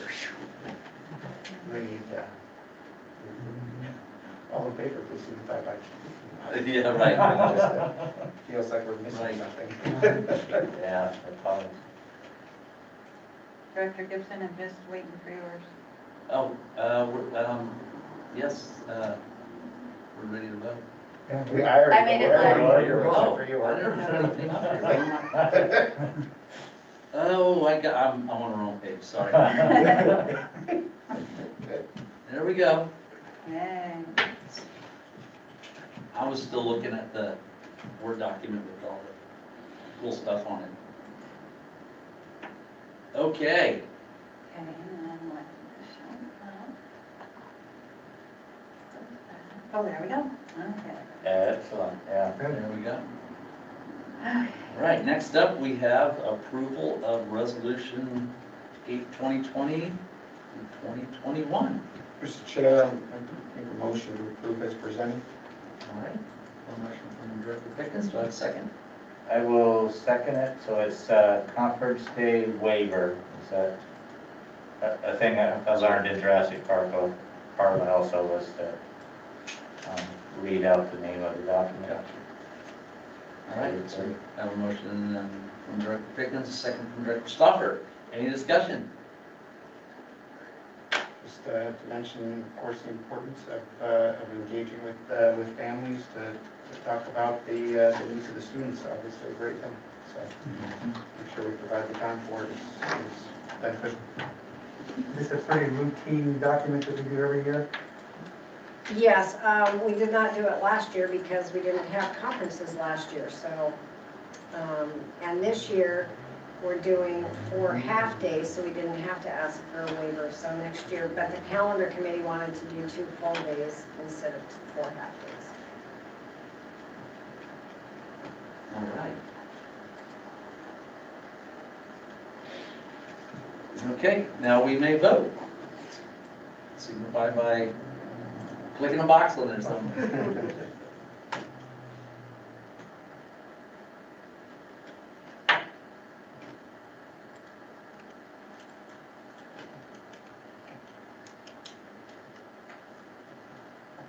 we go. Okay, next item up is discussion on our agenda items for our August 16th board goal workshop.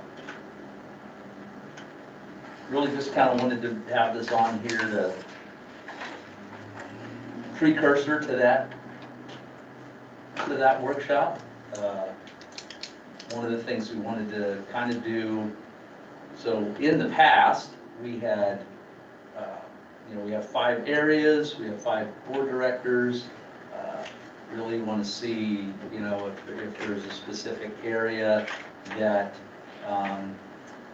board members may have, more interest in. And then just as we did with Dr. Trine's goals, then, we would have, we would look at those areas and determine what from each one of those areas needed to be some highlights that we could look at to try to work on improvement.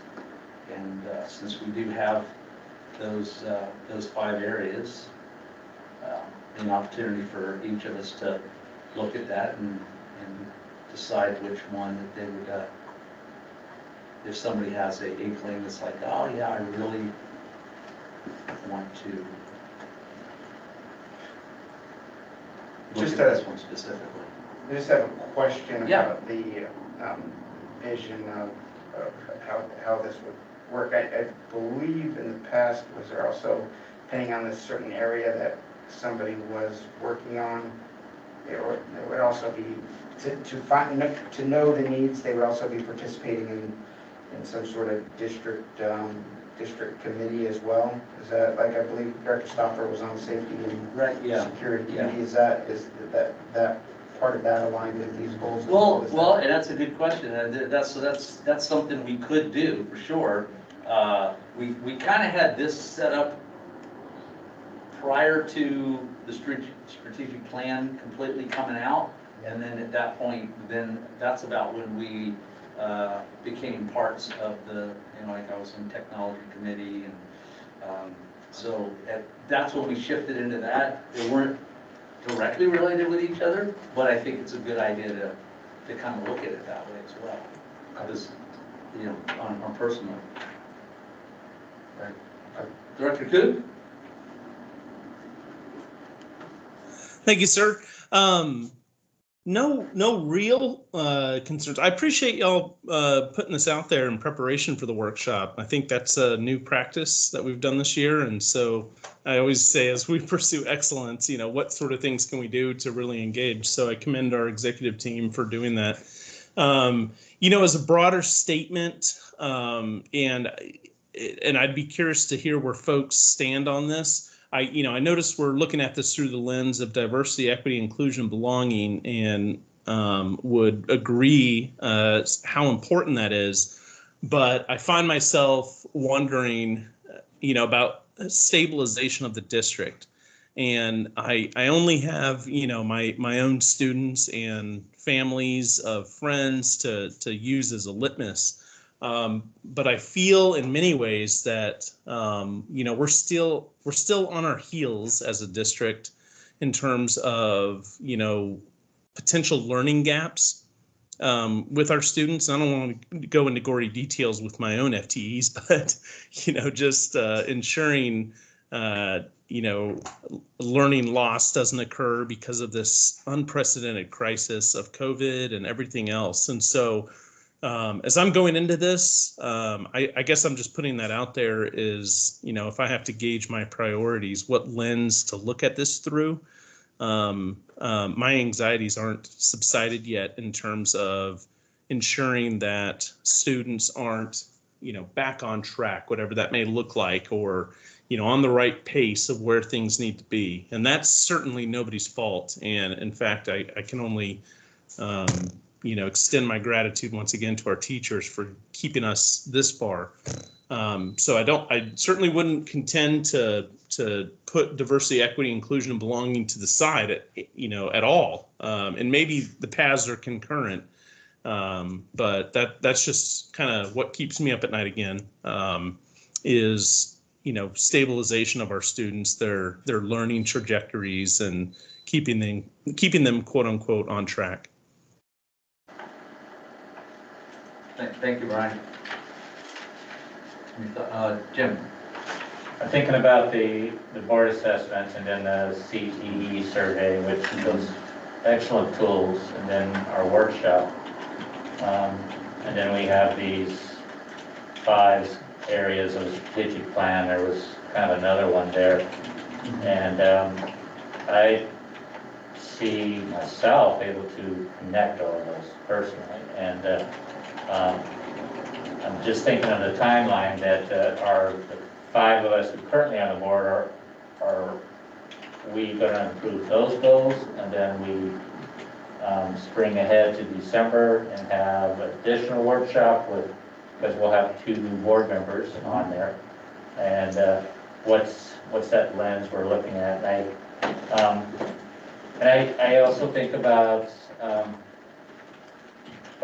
I don't know if we truly know what learning loss is right now and how we capture that.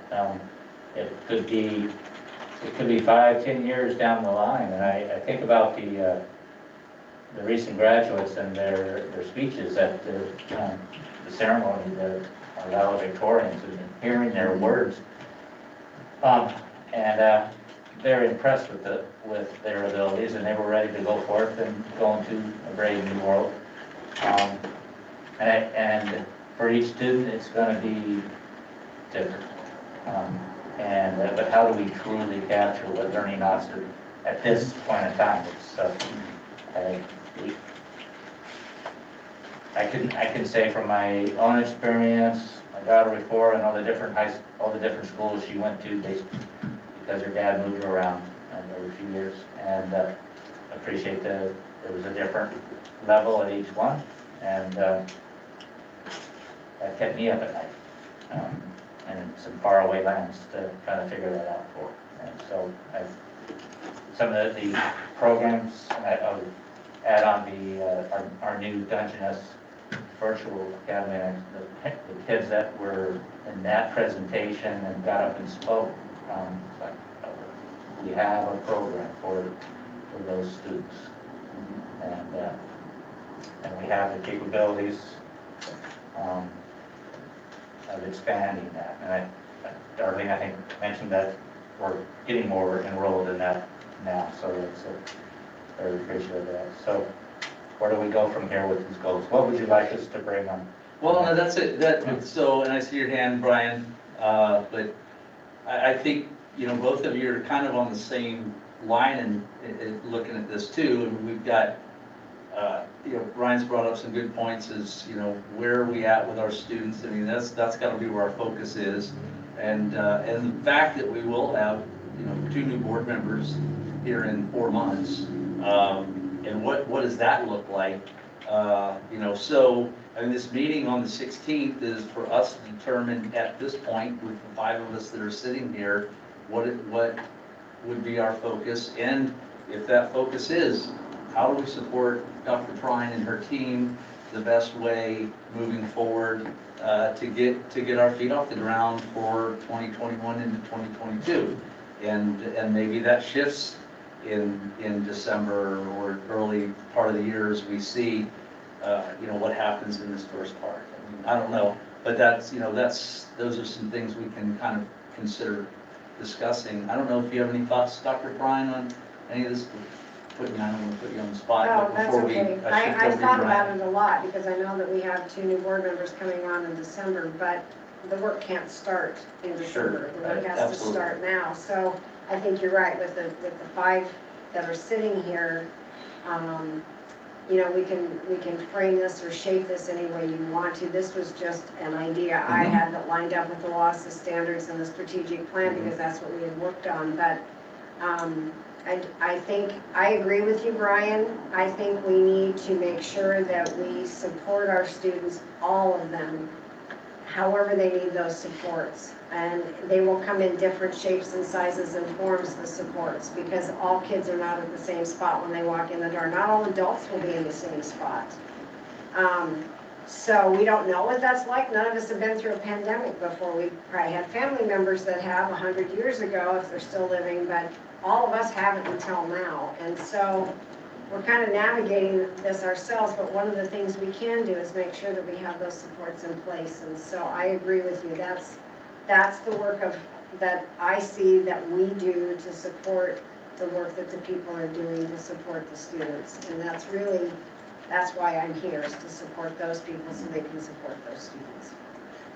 I would just echo a little bit on that when I think of, in fact, well, I even try to avoid using, whenever possible, I try to avoid using the term, not that I'm criticizing anybody, but I avoid using the term learning loss, just because that's more of a kind of a deficit mindset. And we have to meet the students where they are.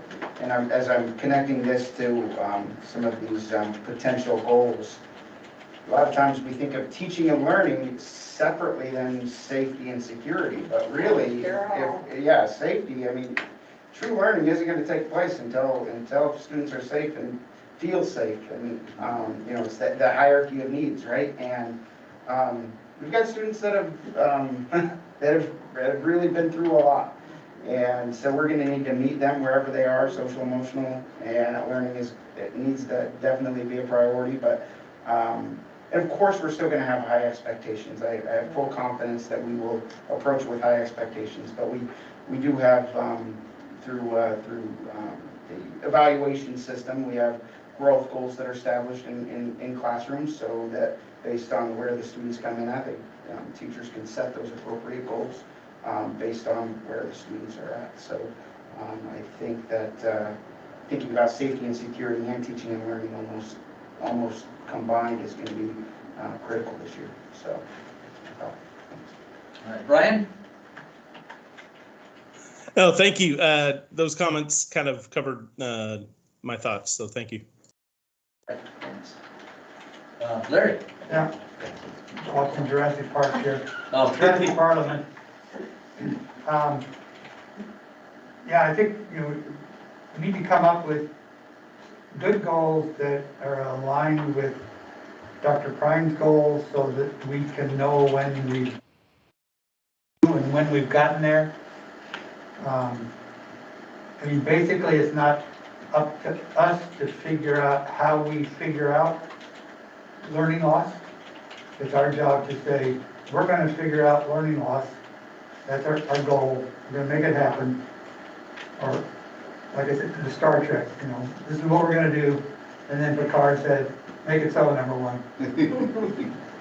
And that's, Sure. the thing, so.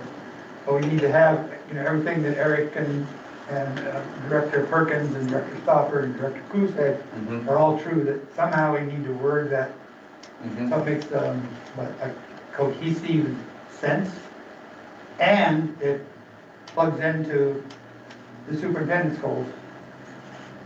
And we need to do it, school board elections, new superintendent or not, because I think in the past, we've always had a reason to put it off. Well, this is coming up, let's not do this now because, and so we never did it, in my experience. So I think we just move forward, and when the new board members get on board, we'll plug them in and bring them up to speed as quick as we can. And to the new board members out there, whoever you may be, it's a steep learning curve. I thought after 35 years in education, I could just jump right into being in school boarding. Doesn't work that way. So Nope. They're going to jump in with both feet, and we can bring them up to speed on these board goals. There you go. Jimmy, do you have something to add? Yeah, I was thinking about, on the legislative side of things, is that when we use learning loss, we try to tie it to a funding model and data, and that we're going to have to demonstrate what we're doing in order to get so many funds, and so that's what really concerns me. I've heard federal legislators say that, that's what concerns me. And then for our new board members, the WASDA conference that we have in November has a lot of good workshops already. I brought our little card and some great learning there, and I'm sure all of these topics are going to be there. And so those of us that remain, our job is bring them all up to speed. And the only thing that when I was thinking about, since we here didn't sign on to teams, I can't see who's else in our meeting unless like when they were actually here. And is it possible that every once in a while we click so it looks like, because we had at one time 10 here, and then how many's out there attending? So thank you for being here. Otherwise, didn't need to ramble on that. All right. So I guess I would just kind of end this moving forward, that we have this workshop scheduled for the 16th. We have, 50 minutes set for that meeting. Bring in bright ideas, and we'll try to knock that out. Sounds good, thank you. All right. Okay, moving on. We have a slew of first readings here. Is there anything we need to cover directly on these? I think Mr. Chair, the first one that comes to mind, I mentioned this in the workshop, so I just want to mention it again here at a board meeting for the list of holidays. I would really like to see the Juneteenth included in that list. Yes.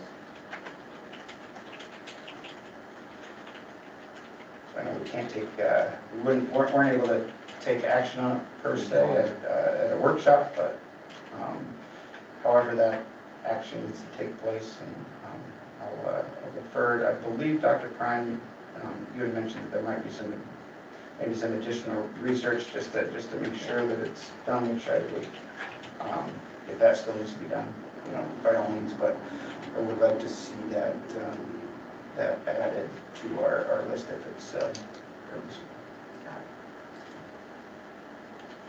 unless somebody objects to that. Any others? Director Jeffries? Yeah, I mean, I would agree. There may be some ripple effects. We have to look at it, adding another holiday Changing to calendar. the calendar and so on. Going back to policy 6,000, and after Darlene's presentation today, we are now supposed to fix the budget, And which is a negative term.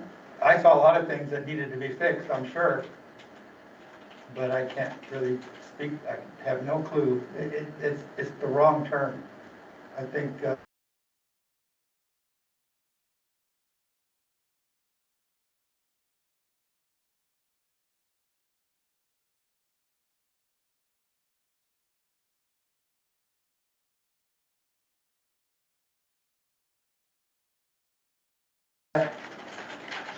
um, 6,022, Remember that one up as well. yeah, reserve fund balance. We talked in the workshop about maybe specifically saying no less than 4% and up to 6%, something like that. But not, and I objected to the word target. It's like, well, we'll try.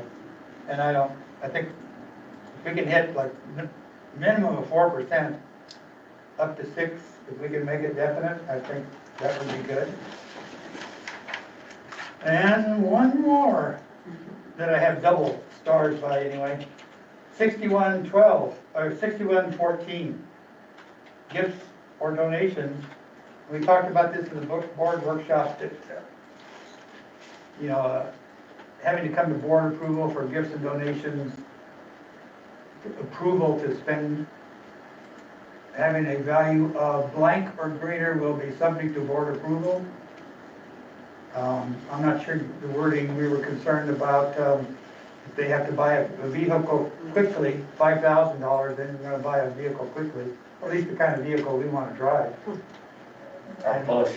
Push down Washington, but, thinking of like a $40,000 or something like that, so they are free, the district is free to buy some large purchase right now when the deal is hot and they don't need to come running to us or maybe have a special meeting. But I'll leave that up to the administration or cabinet to come up with a good number. well, Darlene, can I speak? Yes. Darlene did ask for 40,000, and I would defer to Darlene since she is our money guru. That's all. All right. Thank you. Okay, Director Koo. Thank you, sir. I'd agree with Larry on kind of the laissez-faire approach with the gifts. I always thought that was kind of weird to have to run that by board approval. I think I understand the intent because, like, if we got a gift from the Church of Satan, that may be something we may want to organizationally, reject. But otherwise, in a matter of common practice, I would agree again with that lighter touch approach.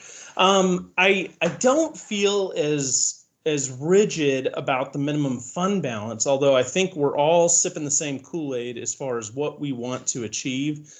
Jane, I really appreciate your comments in the workshop about, I don't know if you compared it to a church or if that's where my mind went, but I think it's a deficit if a church keeps a large balance as an example, because the tithing members want to see that funding deployed to the mission of the church in a very similar fashion. As a school district, we don't want to be hoarding resources. As an example that was brought forward just moments ago about, hiring additional teachers for class sizes. So I admit I had previously approved the edit to the budget, but was a little squeamish about the 10% or more. So Dr. Prine, thank you for bringing that forward. If there's any more, nuggets of best practices or a bona fide recommendation from our finance director, perhaps vis-a-vis through the superintendent or vice versa, I would love that. So I just want to, have some context by which we consider that percentage basis based on the professionals that we hire and what makes sense for the district. But I wholeheartedly agree that having a baseline reserve is prudent. I don't think I'd be as strong as Larry in the language of no less than, but he might be able to arm wrestle me into that. But otherwise, something that just makes sense for the district, but obviously doesn't leave us in a position where we're under-resourcing our students in terms of our staffing levels. Yeah. Yes, on that note, my question on that no less than would be, well, what's the penalty? So if we don't reach, if we're not at 4%, then what do we charge ourselves 10% for that 4% that we're not? They kind of like we were under McCleary and blah, blah, and all that is the $100,000 rate, all those things. So that would be the only thing. I agree that, we've got a target. We need to be there. It's important. We don't need to have 10% in this. I think that's a good range. I would just be cautious, I guess, in being too strict in that part, because again, then if we have that in our policy and we're not there, which we do have it in our policy, and we're not being called on it, what do? What happens? What's the repercussions if we don't have that? I guess that's. Well, yes. I might be able to maybe add some insight into that, but just to say that I appreciated Dr. Prine's recommendation on there, and I'm definitely in approval with that. I think you proposed a range of 4 to 6%, I believe. I think where we could have the no less than, but what it really ultimately comes down to is when if it's in our policy of 4 to 6%, when my thought would be when decisions are being made, especially more on a day-to-day, but yes, we had this expenditure come up, and I'm sure that Dr. Prine's going to evaluate what that cost is. It wasn't something budgeted, but we need it. But if all of a sudden, well, boy, that's going to bring us down to a 2% or using extreme numbers, then maybe it's something that she needs to make sure to just keep us informed about. This is going to be part of our policy, but we have to pay for it. Like, what are we going to do, right? And this is how we're going to. This is our plan to whatever to make up for it. I imagine that if nothing else, there's conversation that'll happen between Dr. Prine and the board. There absolutely should be. Yeah. So it's not that. I don't want to foresee that something like that might happen, but if there's some sort of benchmark to it, 4 to 6%, anything outside of that range. Yeah, I would totally agree with that. I guess my thought is more in the getting there than the falling back below it. It's if we're not there, if we're not at 4% right now, and I'm specifically where we are, but I think we are anyway. But if we weren't at 4% now and we passed the 4%, then okay, well, Darlene, where's that money? We need another 300,000 to get to 4%. So that would be the other fact. It's just let's not set a target too high that we're not even at yet. But definitely at that point, if we're looking at a big expenditure like that we need that's going to drop us down below that point, which. Point being, right now we have Dr. Prine here, we have another superintendent in another year. We got to make sure that same conversation happens 6 years from now. Sometimes it's not as easy as just laying under couch cushions. There are some triggers that OSPI establishes that then we can, and Darlene watches them very closely, and it basically comes up with if we're not a healthy district. There's some other terminologies that they use there. So it's if we are falling way below 8, then there's going to be some triggers that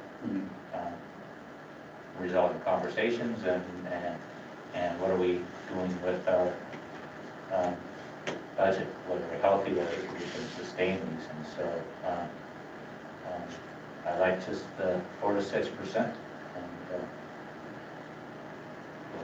Right. And there, sorry. Good, Larry. I was gonna say, one answer to your question is, what if we don't reach that target?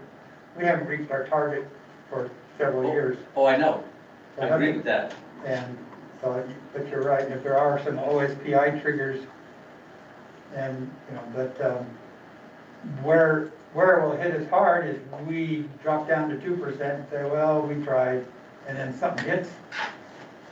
We get a roof disaster, or we have a huge decline in enrollment overnight because of something. Oh, let's go to a reserve fund, and, you know, you don't have much in it. Yep. We don't want to let slide. We got to figure out some mechanism that we have. We know we've got that, just like you do in your household, you know, that we have a reserve fund for emergency, basically is what we're talking about. We're supposed to have. Yeah, we're supposed to. Go ahead. Yeah, I guess the only thing I was gonna add is just being mindful of, that there are fluctuations that happen with the apportionment.